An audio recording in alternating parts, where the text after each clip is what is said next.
I do believe that when you really optimize energy and optimize human connection, your life becomes really magical. Like the world becomes really mystical and incredibly exciting, because I think that the same energy that we hear about in what I'm talking about in the Western medical model of mitochondrial health is the same energy that's used to manifest. It's the same energy that's used to create life. It's the same energy that's used to create businesses, same energy that's used to manifest. And it's the same energy that's used to heal. And so if you learn to create more energetic flow and to harness that flow in your body, then your whole life can change. Collective Insights is a voyage through topics and technologies revolutionizing human well-being. Groundbreaking approaches for a better world and a better life await you. Welcome to Collective Insights. Hi, I'm Dr. Dan Stickler. Before we get into today's episode, I want to talk to you about a protocol that I'm passionate about that I use in my practice. You know, everyone wants to slow down aging, but few are really doing it the right way. There's something I do recommend for my clients doing just 2 days a month. It's a bodily cleanse that helps get rid of old defective cells. These are sometimes called senescent cells or referred to as zombie cells. And they are shown to be related to so many symptoms of poor aging. This bodily cleanse is a supplement which contains a group of ingredients called senolytics. Senolytic ingredients help our body to flush senescent cells, helping with easier repair and rejuvenation from muscles to joints to how we feel every day. Qualia Senolytic is the bodily cleanse supplement taken just 2 days a month for healthy aging that you have to try. Now, research on aging and longevity, including a beta study on Qualia Senolytic, shows that senolytic supplementation can play a huge role in enhancing how we age. Now, to learn more about senolytic research and to try Qualia Senolytic risk-free for 100 days, go to neurohacker.com, use the code PODCAST, that's PODCAST, for a free gift with purchase. That's Qualia Senolytic for better aging at neurohacker.com. Hi, this is Dr. Greg Kelly. Today I'll be your host of Collective Insights. And with us, we have Dr. Molly Maloof, lecturer at Stanford University, founder and CEO of Adamo Bioscience, and author of The Spark Factor, The Secret to Supercharging Energy, Becoming Resilient, and Feeling Better Than Ever. Molly, welcome back to the show. Thank you so much for having me. Oh, you're welcome. I want to start off just with a quote. It was from your introduction, but I think it sets the table great for this episode since we're going to be talking about your book, The Spark, and things we can do to reignite it. So the quote is, "There's a spark of life inside each of your cells that powers your body with electricity. Some call it Tai Chi or prana or life force. All life arises from this spark. But for many of us, and especially women, the demands of life have begun to dim this spark." So that's what I wanted to use to just lead in. Could you start by explaining what exactly the spark is and what led you to write the book? I mean, for so long, I had this very materialistic view of the body. And over the years, I've really started to learn about the body through a lens of energy. And that really was a major paradigm shift for me internally to understand that it's not just about our genetics and the genetic plans of the body. It's really about, do we have enough energy to maintain the integrity of the structure? And that energy, like that literal, vital force that's running through us is it really comes from our metabolism. It comes from these mitochondrial organelles that are essentially batteries and capacitors. And we actually inherit our mitochondria from our moms. And, the mitochondria in the sperm, they get destroyed during birth. But there's also this zinc spark of life that happens when a sperm meets an egg. It's like literally an electrochemical reaction. So electrochemistry is really what powers our body. And when I started understanding that, it made me finally understand the Eastern model combined with the Western model of understanding sort of material biology. I was able to really combine these two different worldviews into something that made sense to me, finally. I finally felt like I had some understanding of why we can be well and why we get sick. And so when you have enough energy to maintain your body, you can repair damaged DNA. You can fight off infection. You can, heal a damaged liver. But if you don't have enough energy, your body starts to break down. And typically people see this midlife. And, the greatest factor that we really don't one of the biggest factors in our energetic flow is how well we are actually connected in the world. So this is a big part of the book as well, is like, it's not just about energy production. It's about the flow of energy and the connections in our life that dictate how we feel on a day-to-day basis. So I got really obsessed with human connection just as much as energy and metabolism, because I felt like I'd found these two pillars of health that if you get them right, you get to live a long and healthy life. And that's really what the book's about, is about energy and connection. Well, great. We're going to get a lot more into connection as the show evolves. But before we jump into that, one of the things I always enjoy doing, or especially enjoy reading, is, someone's personal journey, like what got them to where they are. And as many times as we've had you on the show, I don't think we've ever highlighted that. And one of the things I really enjoyed was you talking about, your temperament, some of your struggles, especially in early medical school, and then how you, figured out a new way to be healthy and what that did for your grades. So could you maybe share a little bit with our audience that hasn't read that part of your book? Well, so just to give some context, I was not I'm really healthy right now, but I was not always really healthy as a person. So I struggled with health as a child, and I went through periods of intense work, stress, and burnout. I didn't know how to regulate my emotions. I had trouble with focus. I became very sedentary in my 20s, ended up developing ADHD, which I think was directly resulting from lack of enough energy in my body and just I wasn't living a healthy lifestyle. I was pretty much doing everything wrong. I wasn't sleeping enough. I was studying too much. I wasn't spending enough time with family and friends. I wasn't eating properly. I was skipping meals, which is sometimes okay, except for if you're eating gluten and you're gluten intolerant or celiac in my case.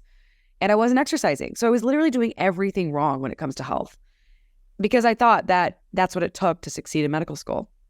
And it wasn't until I went to a psychologist and was like, I don't know if I can continue. I'm just really miserable. And maybe I've got anxiety or depression. And he's like, look, you're just a stressed out medical student who's not taking care of herself. And I was like, oh, so I'm responsible. Okay. That was one of the first periods in my life where I had to realize that I was ultimately responsible for my health or lack thereof. And I got really obsessed with, lifestyle medicine. It was the same year that the American College of Lifestyle Medicine was founded. It was really the very beginnings of the lifestyle medicine movement. So I designed a course, and I hired I requested all these physicians that were experts in different areas like sleep and exercise and nutrition and relationships and integrated medicine. I had them come teach in my medical school a course I designed and deployed through the family medical office, the family medicine office. And that was my first taste of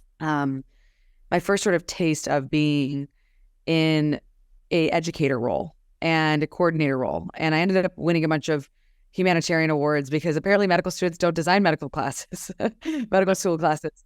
And so I was really a huge fan of Andrew Weil. He was my, sort of idol at the time. I was like, that's the kind of doctor I want to be like. And I got to my residency and found myself really struggling again. And again, not finding time for wellness. And, the program I was in gave a lot of lip service to wellness, but they didn't really provide the hours to enable us to have wellness in our lives. So I was getting burned out. My mom had been diagnosed with cancer right before I started my residency. And I just went in with a really low, energy level. And it was deeply taxing emotionally. And I didn't fully understand until, frankly, I started studying a lot of esoteric things like human design and astrology and a lot of stuff that came later in life a lot of things that came from just like hanging out with hippies, that I realized like how sensitive of a person that I am. And so I was able to really pick up on so many emotions in the hospital. And I just found that like, it was really not the environment for me to thrive. So I ended up leaving my residency, getting my medical license, starting my own medical practice, starting working with startups, becoming a doctor. Basically, I doubled my income and I have my work hours in like a course of a month, and ended up getting these incredible mentors who became my sort of teachers. And they were doctors that were doing medicine differently. They were working in Silicon Valley with billionaires and the elite. And they were doing a lot of things, like health optimization or mind-body medicine or primary care, but concierge.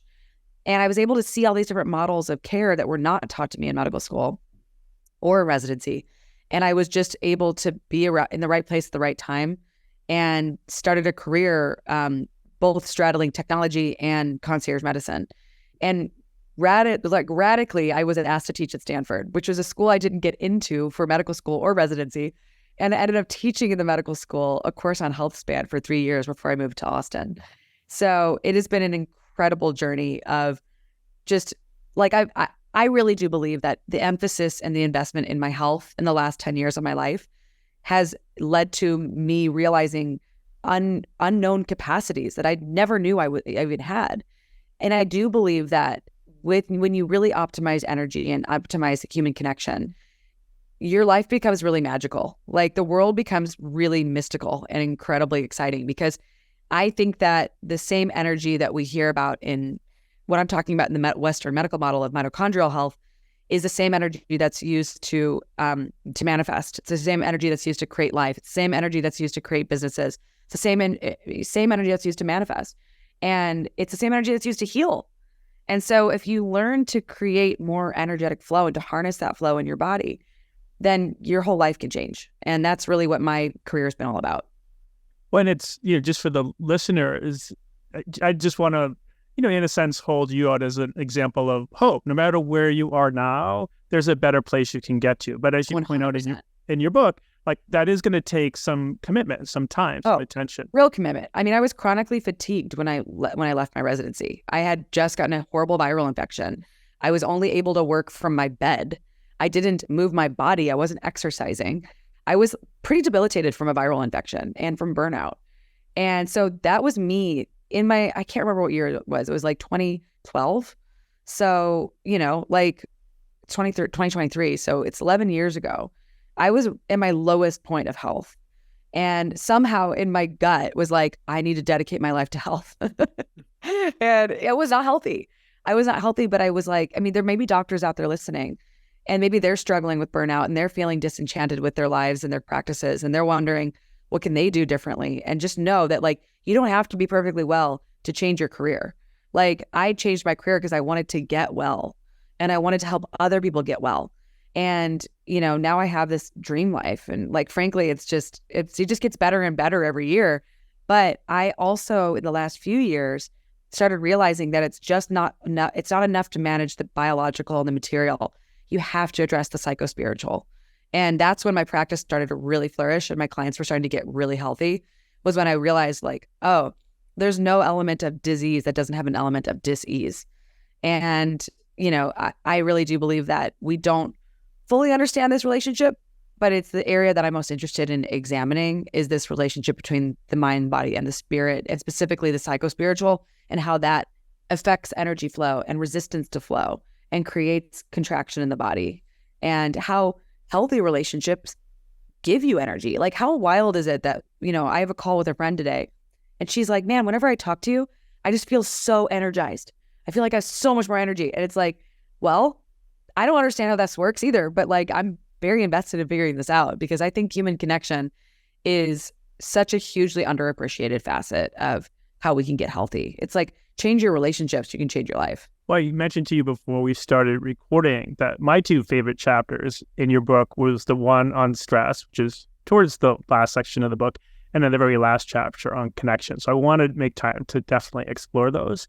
And one of my bias would be the same as yours. I was when I was in practice, which dates back quite a few years now, I was very mind body oriented. I loved NLP as an example of a technology and things like that. And I even, in the stress sense, Selye, who's the grandfather of the physiological stress concept and did a lot of the pioneering work, his notion after all was said and done is that there was no stress greater than mental emotional stress in humans, right? So it just tends to be, in my model, if that's there, it's much more challenging to get. It really, really is. Well, part of that is because literally your body is like a circuit, right? You have these batteries, capacitors, you have lines of energy flow. And, I only very recently started really digging into osteopathy and neural therapies, but I was just blown away at how there are some doctors in the world now that have figured out this sort of understanding of how the nervous system can be recalibrated after years of stress and trauma. And there's so many amazing trauma therapies coming out nowadays. There's never been a better time to heal from traumatic experiences, because like it's now become common language in culture to like address things that have pained you in the past. So I'm just a huge believer in like addressing any unresolved traumas, both psychologically, spiritually, and physically. So that's why I'm a huge believer in the potential of psychedelic medicines when used appropriately to help heal some of these psychic scars. But then what about the physical scars, right? So I started working with this guy, Dr. Tudor and Sedona, and he injected in all these different nerve ganglia and all these different connection points in my body, procaine. And he was like, he had basically commented, you've got a lot of tension that you've probably been carrying from different traumas you've experienced. So he just injected all these different spots in my body. And everyone's heard about the stellate ganglion block, but they don't realize that there's all these other ganglia that you can block. And I left that doctor's office like so calm that I felt like I'd done a 10-day meditation retreat. And it's just been like, since then, like I've just been so much calmer. So it's really amazing some of the tools in the toolbox we have to like, it's one thing to like deal with your relationship issues. It's another thing to heal from the relationship pain that you've dealt with, And a lot of people have CPTSD. A lot of people have attachment dysfunction. A lot of people have adverse childhood experiences. And most people don't even know what to do and where to begin healing from these problems. I think it's a common observation, I think, from people. I know people that have worked strictly detox, as an example, or mindful medicine, that people store trauma in our body. And often when that releases, all of a sudden we'll detox things that maybe, at the same time we were exposed to, instead of flowing through, we hung on to them, as an example. Yeah. So, well, one thing that I wanted to get to before we go too much further is, you mentioned in the book that we're in an energy crisis of sorts, and then point out just, some symptoms that may clue someone in that they may be experiencing an energy crisis and would benefit from doing things to really, maximize the potential of their mitochondria. Can you share a few of those signs and symptoms? So like one of the first ones that I want to teach everybody is that all of us are going to have times where you have higher energy and lower energy, and more stress and less stress. And literally I could show you, if you Google me and you actually look at my podcasts I've been on, there's some podcasts where I just look gray. Like right now I'm like glowing, but there's podcasts where I am so tired, I look gray. And I'm like, wow, those are online forever. But just the amount of light that's exiting your face, just the amount of like skin autofluorescence is a great tool in the toolbox to identify if you've got, I've got ample energy right now because I just did a month of intense biohacking. And so my body has like been glowing since, and I've also like madly in love with someone. So there's like two good reasons why my skin is like crazy glowy right now. But your skin, like when you meet healthy people, really truly healthy people, they've got a glow. And it doesn't matter what age you are. Like anybody can have a glow of health. And then there's also, like think about how you look after a good vacation. You come back from a trip that you've been on. You're just rejuvenated. You're recharged. And then think about what you look like when you have had like the worst week of your life. Someone will look at you and be like, hey, what's going on? You don't look great. You look tired. That's physical appearance is something we just don't want to, a lot of people don't want to acknowledge. But when I went to China once, on a layover, I was like astonished. And I'm not sure, this is not meant to be like racist towards Chinese people, but the environment of Beijing is highly toxic. And the air quality was so bad that I had a headache the moment I went on the bus to get to one area of the airport to the other. And I was looking at people's skin and I was like, whoa, everybody's gray. There's no brightness to anyone's skin here. This is a really toxic environment to be living in. So, your environment can make you, can really affect your body's ability to make energy easily. If you live in a toxic environment, you're just not going to have a lot of energy because your body's going to be detoxifying constantly. And that's very energetically taxing. Another one is, how do you feel when you wake up in the morning? Do you jump out of bed excited to do work? Or do you, oh man, I'm like so tired. I just can't get myself out of bed. Like big, obvious sign, exhausted versus not. I've got a bunch of friends that are new parents and, it can be really exhausting raising a new kid. It's just a thing. It's part of life. It's, because you're spending so much of your energy, caring for a child that's dependent on you. Another one would be, like general well-being. So do you feel resourced? Do you have enough energy to meet your demands? Or do you feel overwhelmed? Do you feel like you're drowning and that there's literally not enough energy to meet your demands? Overwhelm versus feeling resourced and having well-being, very different feelings, right? Like I know what it feels like to feel completely overwhelmed and just like overextended and burned out. And I know what it feels like to have so much energy then bouncing off the walls. Those are some really good tools of ways to think about it. And then, I like to put blood sugar monitors on and Oura rings on because I like to use these things as a way to show people what's actually happening when they live their lives. Like what's actually happening when you eat that banana or you eat that muffin. Is your body metabolizing these carbs properly? Some people are very carb adapted and they can eat that banana and they're fine.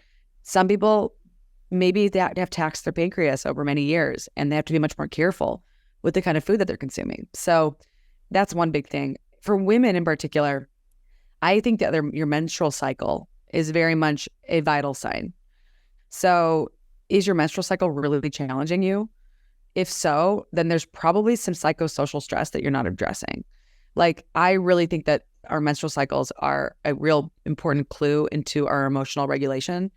And so many women don't fully understand the relationship between menstruation and just overall day-to-day stress because so many women are working 2 jobs, raising families. I mean, it can be really overwhelming. So like, watch your menstrual cycle, track your menstrual cycle, look at your heaviness of your cycle.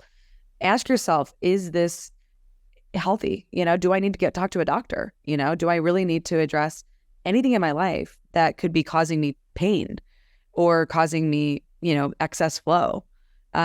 These are things that we don't get taught, but I've seen time and time again are directly related to unexpressed emotion, usually. Wonderful. So I've teased twice that 2 of my favorite chapters were one dealing with stress. So that was stress drains your batteries. Let's jump into that. I love talking about stress and you did such a brilliant job in that chapter. Well, it's like the thing is that we have these batteries for a reason, right? We have this body and these mitochondria for a reason. They're literal mini supercomputers designed to sense and integrate information, just like your brain. They sense and integrate, and then they direct energy to where it needs to go. So it's like, when I figured that out, I was like, whoa, we have this beautiful distributed neural network throughout every cell. And that's really cool because your cells are thinking for you to figure out how do you keep this body alive. And if we didn't have these innate capacities, we wouldn't stay alive, wouldn't be able to adapt to these demands in our environment. So mitochondria really are the organelles of adaptation. So, for example, if you're a woman and let's say you're dealing with a partner who's got a massive mental health breakdown, you might be experiencing some real trouble with your metabolism and you may not know why. Or maybe you're dealing with work stress, or maybe one of your children has been sick for months. And the reality is that you have this system that's designed to hold on to energy in order to keep you alive. So when I look at people walking around that are obese and overweight, the first thing I think to myself is, wow, like what unexpressed pain have they not been feeling or never, maybe they were never able to feel, because the body wants to protect itself through food consumption. And we have this very vicious cycle in our environment in America where we watch news that is deeply stressful, and then we eat food that we're being fed through commercials that's deeply toxic. And so everyone's like, wonders why it's so hard to lose weight in a country like America. Well, we're being programmed to be fat. Like these messages are putting stress signals through the body, literally deranging the metabolism, creating creating what's called the cell danger response, creating chronic inflammation and illness behavior and depression, leading to people trying to self-medicate with food because it's the most widely abused drug in the country. So our obesity crisis is not, like, in my opinion, very complex. It's literally mitochondrial dysfunction, and it's at scale. And we have energy dysregulation on a macro scale too. So we live in a world where our food production systems are deeply stressful for the environment.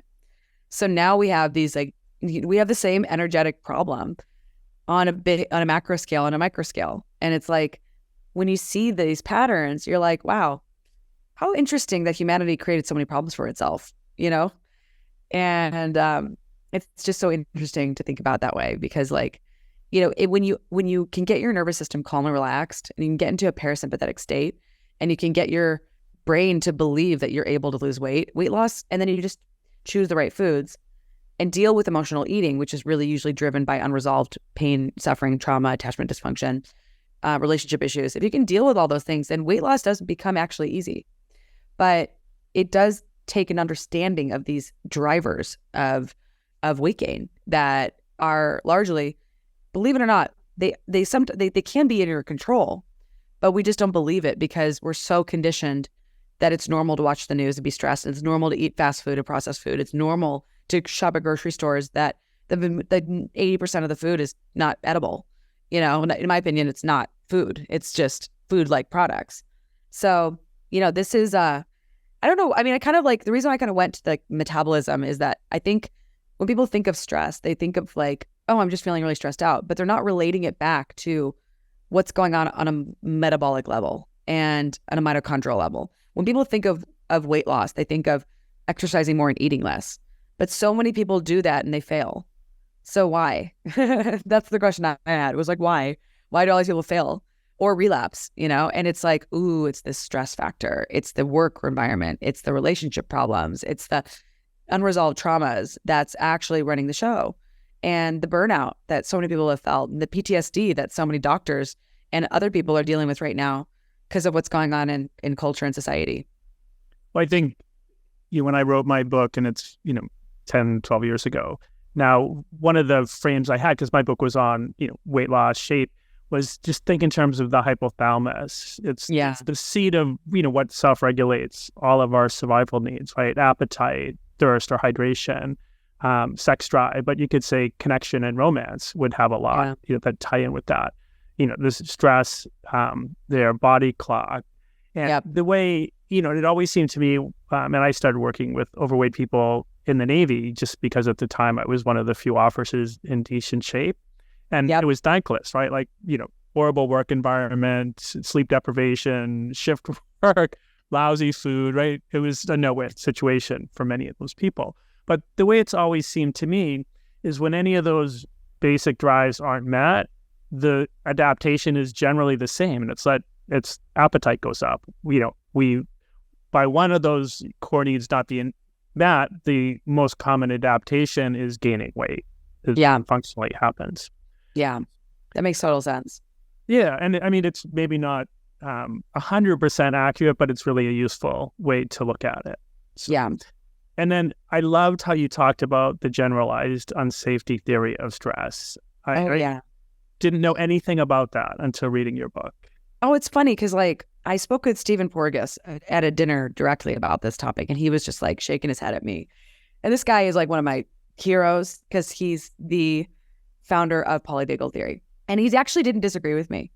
What he said was basically that the generalized unsafety theory of stress says that our brains feel stressed at baseline unless they're told to feel safe. And the reality is that there's unsafe contexts. So if you're living in Israel, that's a very unsafe context right now. Living in a forest fire is unsafe context, right? Even just living in a city where you don't know your neighbors can feel unsafe. And then there's even just driving at night where there's no visibility because of fog, that's unsafe context. And then there's unsafe bodies, which if you live in a body that is like, let's say you're homeless on the street and you can't clean yourself regularly, your body is at risk for infection. Like that's an unsafe experience to like not be able to protect your body through cleaning yourself. Obesity is an unsafe body because your body is carrying a lot of extra inflammation. And you're also having to carry a weight around. Like imagine having to carry an extra 50 pounds bag around all day long. That's what some people are dealing with obesity, sometimes even much more. So that sends a stress signal that you're like, you've got a lot of stress that you shouldn't have to carry. And then there's unsafe bodies, unsafe contexts, and there arguably is like unsafe. There's another one, I can't remember the name, but it's basically unsafe people. Social networks is what you... Social networks, yeah. So like lack social networks versus like not having a social network, or I would even argue like having toxic social networks, right? Like those are very unsafe contexts, unsafe environments socially, versus a safe context. So Stephen's comment was that our brains are actually wired for safety if sent signals that things are unsafe, because our initial environment was supposed to be in tribes. We're supposed to live in communities. We're supposed to feel safe at baseline. That's his theory, is that it's that all of our environments have changed so much since prehistory that we now live in generally an unsafe environment because we're not supposed to be so isolated. Like we would be feeling safe all the time if it wasn't for the fact that we now live isolated and alone. And so that was what his comment was that it's not that he believes that the alarm signal wouldn't have been on all the time due to feeling unsafe in more tribal and more communal times. And the other big area you point out is, generally an opportunity for all of us to heal is adverse childhood events. Yeah. So adverse childhood experiences aren't always traumatic and leading to disease, because they have new research that just came out on that even just having one caregiver that was maybe a family friend or a family member, even if you had these adverse childhood experiences, if you had protective experiences concurrently, it can actually buffer against the adverse childhood experiences. So, so now they're actually there's ways of evaluating if you had protective experiences as a child to mitigate the adverse effects. And the funny thing about being an entrepreneur is I meet a lot of other entrepreneurs and I meet a lot of investors, and it's really uncanny how many investors have commented that some of their best entrepreneurs are literally people who've had some of the hardest lives and the biggest traumas. So sometimes it can actually be a net positive, because you can create all sorts of things from having a higher pain set point. I dated an entrepreneur once who had enormously high pain set point, and he was a Jewish immigrant and experienced a lot of racism and, was a refugee from another country growing up. So we don't need to look at challenges in life as always bad. What we need to look at is life is challenging. Of course, we would like to create the conditions where people don't have so many challenges, but over coddling children can also be problematic too. Not having challenges at all can sometimes make you less strong. So that's something worth considering as well, is you want a balance, and you most importantly want loving relationships. I think that balance is super important. I was just reading a blog article yesterday by a woman. I think her book is The Free Range Child. Maybe it was what it was called. I didn't know anything about it, but it was, the premise was that, children can sometimes thrive, be given a little bit more opportunity to do things without having a hovering parent, and building that confidence. Yeah. That, that they've got this. So, I mean, my parents raised me with a lot of freedom and a lot of protection. And so I had I think my parents are geniuses at parenting, but basically all of my sisters are super happy and healthy people with amazing families and lots of love. And I think my parents did a really good job creating the conditions where we had a lot of freedom to play. And I worry a lot about this new generation, because the new threats are much weirder. Being threatened that you might have a shooter in the school is a lot more resting nervous system tension than what I dealt with, which was occasional stress, right? Worrying about how the environment is being affected by climate change is something that causes a lot of existential anxiety in a lot of young kids.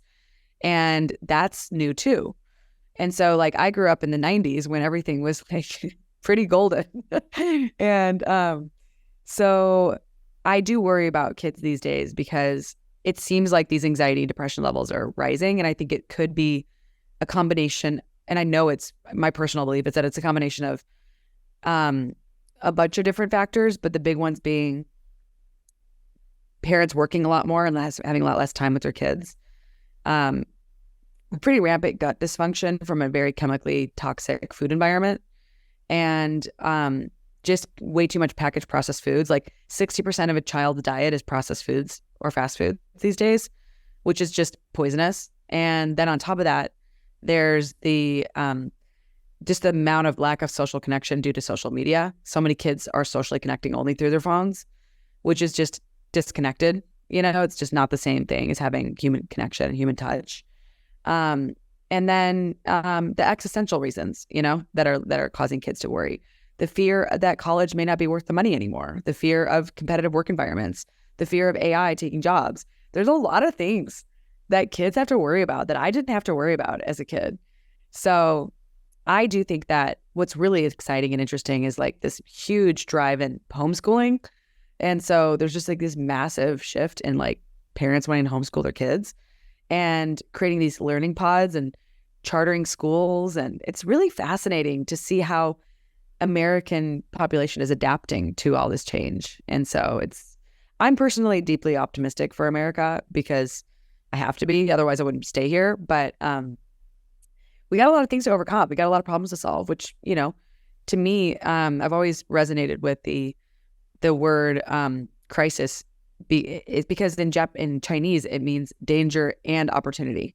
And so I'm of the sort of the sort of like I'm sort of the genetic stock that believes that any sort of crisis is a major opportunity. And that's always sort of been I was very, in a weird way, fortunate or unfortunate to have experienced some familial challenges early in life that woke me up to the reality of human suffering and created a very, I would say, a pretty resilient young woman at a very young age.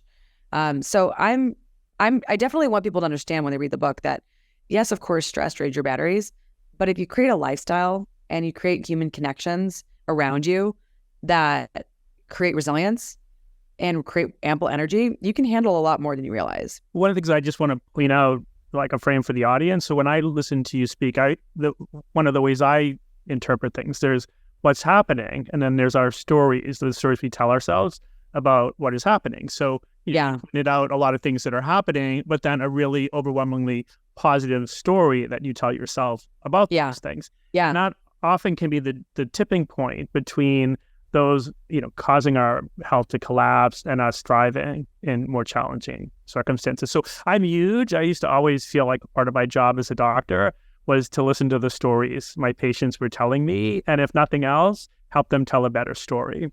Yeah, exactly. And I think that what we do have a lot of control over one thing, and that's our thoughts. So it's more important than ever to practice mental hygiene. And so one of my favorite mental hygiene tools is whenever I get a negative thought, because like one of my exes once said to me, you have a lot of automatic negative thoughts. And he'd done a fair amount of therapy. And I was like, what do you mean automatic negative thoughts? And he's like, well, you just like go to the negative way more often than the positive. And I was like, oh. And then I took a course on meditation through this guy, Jeffrey Martin, who's got this thing called the Finder's Course and also 45 Days to Awakening. And he taught at Stanford with me. And he taught me that you can just press the button, cancel. And so you wake up in the morning and you got a scary thought in your head and you just press cancel. And immediately I replace that negative thought with a positive thought. And there are all sorts of ways to learn to reformat your, subconscious, hypnosis, psychedelic medicine can do so, but I would prefer people start with meditation and visualization. Exercises are really powerful tools. So you have a lot within you to change your mind, including like things like breath work too. Yeah, you point breath work out, a couple different techniques, including, one of our favorite, box breathing, what I call pace breathing. You called it, I think, rhythmic breathing. Yeah. The Andrew Weil technique. Are there things besides, what meditation, breathing that you just say, oh, the audience, do these couple simple things when you're stressed out? The most important thing is you find connection to someone that you trust. And, really importantly is feel like if you don't have a trusted network around yourself, start building one. Like I'm really, really, really, really, really I'm the kind of person who just overemphasizes connections and friends, but it's something that I think is so valuable and so overlooked. So building this trusted network of people to talk to. And then the second thing would be massage. Like I love massage. Like I started really investing in massage years ago because I was like, touch hunger is real. And a lot of people just don't have enough human touch. And that is it's a phenomenal way to reduce stress. Also, very simply is nature exposure. It's free. Go to a park with your family or your friends. Have a picnic. be in nature, be in trees, be surrounded by trees. And nature's free. If you can find there's like parks everywhere. Just like go find some green space. Take your shoes off, take your socks off, ground your feet, breathe the fresh air. Like, it's so overlooked. Well, thanks. Well, connections come up many times. So let's get into that last chapter. My favorite, connection is the key to longevity.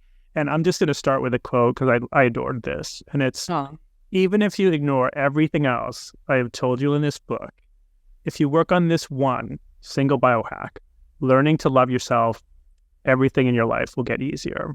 So yeah, can we get into connection and that? And I just got chills because I think about how hard of a journey it was for me to find self-love and how much I was driven by this masochistic achiever attitude for so long. And I'm so grateful for just being able to have the privilege to commit my life to personal development and growth and healing, because everything that I have written about in this book, I've done myself and worked with clients on. But I really didn't fully understand self-love until I decided that it was something I needed to work on. And it was really post-pandemic. I was spending a lot of time with my parents, and I realized that I didn't fully understand why I had some insecure attachment patterns. And it was like a combination of things that had happened to me in my life post my parents parenting me, and then some of my parental interactions. And I really sat with my mom in particular and asked her about her upbringing and her life, and realized that I had this whoa, there's such intergenerational patterns that were passed down. And I was able to really try to heal those. And then I was able to really work on internal family systems with myself and get in touch with all these different parts of me over the course of a couple of years. And I did some really great somatic therapies with a great somatic therapist. And I was just able to really get into my body in a way that I hadn't felt in a long time. Just really being able to fully feel my feelings and not have to suppress them or avoid them, and just be present for them. Still, a big piece of self-love is not running from your feelings, not avoiding how you feel, not trying to suppress or dissociate, but just being with you like a parent would be with a child. And that combination of working on attachment, internal family systems, somatic therapies, led to this waking up one day and being oh my God, I really like who you are. You're great. And, and it's wow, you don't need to change anything. You're awesome. You're good. And that was a really big milestone in my life of just being oh, wow. And I still get these tinges of okay, I need to change that. And okay, I'm in trouble, or I did something wrong. But it's a lot less so. And it's a lot less that internal voice. I'm not hearing that internal voice that's criticizing my body or criticizing my appearance as much. It's still there sometimes, but it's not nearly as loud as it used to be. When I think it's natural, there'll be a little bit of ebb and flow. But if we can change or shift our baseline to one where our norm is that, love, acceptance of ourselves, and it doesn't mean we're perfect how we are. The journey's always, moving, but it's just such a much better story to tell ourselves. And I think it sets us up for success everywhere: relationships, work, financially, in your case, practicing, working with clients. So that's so lovely. Yeah. Thanks. Sure. Well, I just want to, encourage the audience. If you've enjoyed listening to Dr. Molly today or in the past on our podcast, please check out her new book, The Spark Factor. And Molly, what's the best way for our listeners to follow you? Well, before we go, I want to plug a couple things. So first is, the very last chapter of the book is all about human connection. And my company, Adamo Bioscience, is creating a bunch of products and services around the science of love. And so we've been pioneering the first sex therapy since Masters and Johnson. So we're running our first program in January, and people are interested in signing up. We'd love to have you. If you are dealing with sexual dysfunction, dealing with wanting to optimize your sex life, wanting to optimize your relationship with your partner, it's something that has changed my life, working with these two remarkable sex therapists, Erin Michael and Saida Desolé. who I think are like the next Masters and Johnson. So I want people to know that they can go to adamo.com and follow me on Instagram at drmolly.co. My website is www.drmolly.co, and my book is The Spark Factor, and you can get it on Amazon or my website. Well, thanks. Thanks again for all your support over the years, for all you're doing to pioneer biohacking, especially for women, and for joining us today on Collective Insights. Thank you.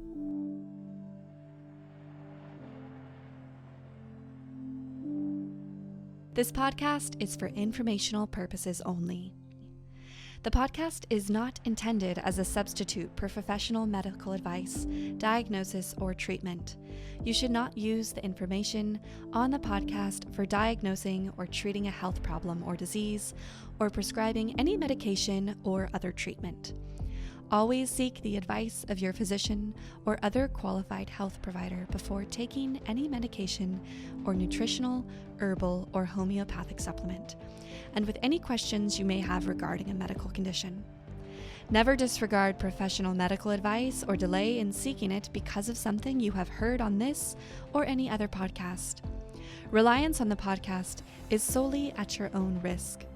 Information provided on the podcast does not create a doctor-patient relationship between you and any of the health professionals affiliated with our podcast.